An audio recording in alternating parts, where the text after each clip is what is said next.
आज हम इंद्र का गर्भहरण के आगे इंद्र का गर्भहरण के पद 61 से 68 तक का अध्ययन करेंगे। इससे पूर्व कि जब श्री कृष्ण जो है वह ब्रजवासियों को गोवर्धन पर्वत पर स्थित गुफाओं में सुरक्षित पहुंचाने का जो सेवा कार्य कर रहे थे, उसी के संदर्भ में आगे कवि वर्णन करते हुए कहते हैं, पहुँचते वहते शरवेग से विपद संकुल आकुल ओक में तुरत्य करते हुए नाश भी परम वीर समान विपत्ति का। कवि के अनुसार कवि कहते हैं कि वह गोप उद्धव से उस घटना का वर्णन करते हुए कहने लगे कि श्री कृष्ण जो है जब ब्रजवासियों को गोवर्धन पर्वत पर स्थित कंदराओं में पहुंचा रहे थे, तो उनकी सेवा उनकी सहायता करने के लिए श्री कृष्ण जो है शर यानी वाण से भी वाण जैसी तेज गति से जो व्यक्ति विपत्तियों में फंसे हुए थे, जो जल प्रलय के कारण मुसीबत में थे, श्री कृष्ण उन लोगों के पास शीघ्र पहुँचते और तुरंत ही विपत्तियों को दूर करने का कार्य करते। कहने का तात्पर्य है कि श्री कृष्ण जनता को विपत्तियों से घिरा हुआ देखकर उनकी विपत्तियों को दूर कर बड़ी ही शीघ्रता के साथ आ जा रहे थे।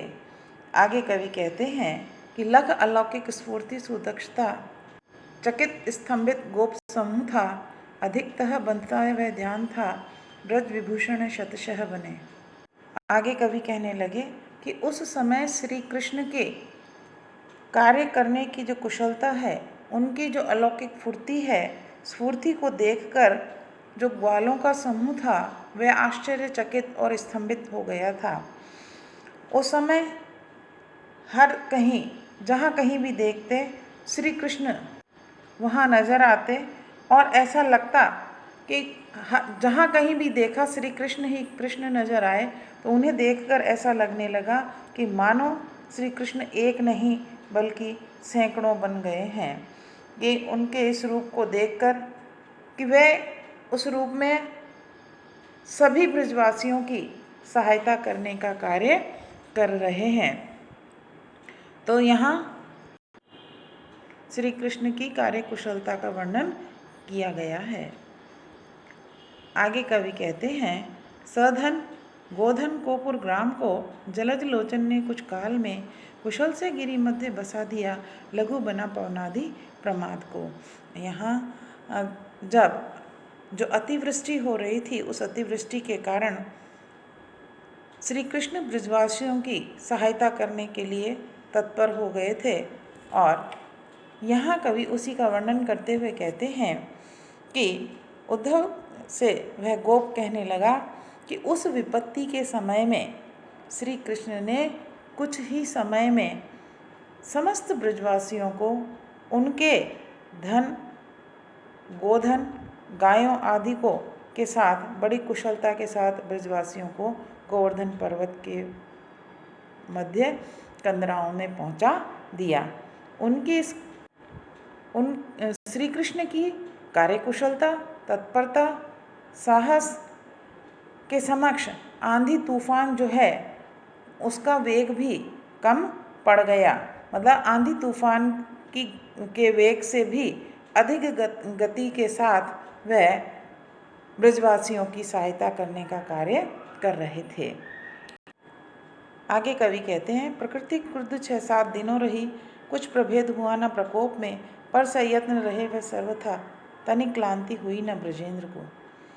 आगे कवि कहते हैं कि प्रकृति जो है वह अतिवृष्टि और आंधी तूफान के रूप में 6-7 दिनों तक क्रुद्ध रही। 6-7 दिनों तक वही स्थिति रही कि इस अवधि में, इस समय न तो कि उस समय न तो आंधी तूफान में कोई कमी आई और न ही वर्षा का जल जो है मंद पड़ा। तो इस प्रकार कि श्री कृष्ण के द्वारा जो कार्य किया जा रहा था वह निरंतर कार्य कर रहे थे, ब्रजवासियों की रक्षा सहायता करने का कार्य कर रहे थे। और इस प्रकार निरंतर कार्य करते रहने पर भी उन्हें अर्थात श्री कृष्ण को जरा भी थकान नहीं हुई। आगे कवि कहते हैं, प्रतिदरी प्रतीक पर्वत कंदरा निवसते जिनमें ब्रजलोक थे, बहु सुरक्षित थी ब्रजदेव के परम यत्न सुचारु प्रबंध से। यहाँ कवि ने श्री कृष्ण की कार्यकुशलता और सेवा भावना का वर्णन किया है। और वर्णन करते हुए गोप के माध्यम से कवि कहते हैं कि वह गोप उद्धव से कहने लगा कि इंद्र के प्रकोप के कारण ब्रज के लोग जो हैं गोवर्धन पर्वत पर स्थित कंदराओं और गुफाओं में रह रहे थे कि श्री कृष्ण के द्वारा सभी लोगों को, ब्रजवासियों की जो व्यवस्था है, सहायता है और उनका जो प्रबंध है, उस प्रबंध के कारण सभी लोग सुरक्षित थे और आनंद के साथ वहाँ पर रह रहे थे। कहने का तात्पर्य उस समय उन्हें किसी भी प्रकार का कोई कष्ट नहीं हो रहा था। आगे कि भ्रमण ही करते सबने उन्हें सकल काल लखा सप्रसन्नता, रजनी भी उनकी कटती रही सविधि रक्षण में ब्रजलोक के। आगे कवि कहते हैं कि गोवर्धन पर्वत की कंदराओं में ब्रजवासियों के मध्य श्री कृष्ण निरंतर घूमते रहते थे और इस कारण लोगों ने उन्हें हर समय प्रसन्नता से इधर उधर आते जाते देखा।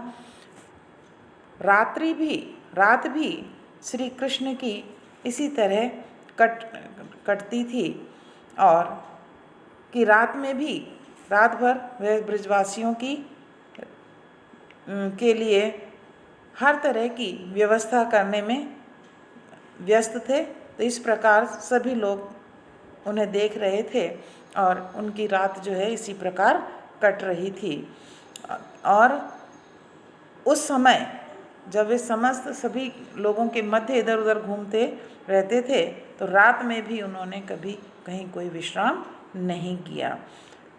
पूरी रात वह ब्रजवासियों की सहायता, रक्षा और उचित प्रबंध में ही काट रहे थे। आगे कि लख अपार प्रसार गिरेंद्र में ब्रजधराधिप के प्रिय पुत्र का सकल लोग लगे कहने उसे रख लिया उंगली पर श्याम ने। इस प्रकार श्री कृष्ण के द्वारा समस्त ब्रजवासियों को गोवर्धन पर्वत पर सुरक्षित पहुंचाकर उनके सुख, सहायता और का जो कार्य किया जा रहा था उसको देखकर गोप जो है वो कहने लगा कि उस समय गोवर्धन पर्वत पर श्री कृष्ण जो है निरंतर, ब्रजराज के पुत्र श्री कृष्ण निरंतर इधर उधर सभी लोगों की सहायता करने का कार्य करने लगे और उनके द्वारा इस प्रकार का कार्य किए जाने पर सभी लोग कहने लगे कि श्री कृष्ण ने गोवर्धन पर्वत को अपनी उंगली पर उठा लिया है। आगे जब व्यतीत हुआ दुख वारे मिट गया पवनादि प्रकोप भी, तब बसा फिर से ब्रज प्रांत और परम कीर्ति हुई बलवीर की। जब आगे कवि कहते हैं कि जब मूसलाधार वर्षा धीरे धीरे कम होने लगी और वह जो अतिवृष्टि हो रही थी जब वह बंद हुई, तब जनता पर आई हुई जो विपत्ति थी वह समाप्त हो गई। कहने का तात्पर्य कि आंधी तूफान का प्रकोप मिट गया और वर्षा जो है वह भी बंद हो गई। तब गोवर्धन पर्वत पर स्थित कंदराओं में शरण लिए ब्रजवासियों को फिर से श्री कृष्ण ने लाकर ब्रज प्रदेश में बसा दिया। इस तरह परोपकार का कार्य करने से श्री कृष्ण की जो कीर्ति है उसका प्रसार हुआ। यहाँ कवि ने गोवर्धन पर्वत को उंगली पर उठाने की घटना का वर्णन किया है कि यहाँ श्री कृष्ण की सेवा भावना, परोपकार का वर्णन किया गया है।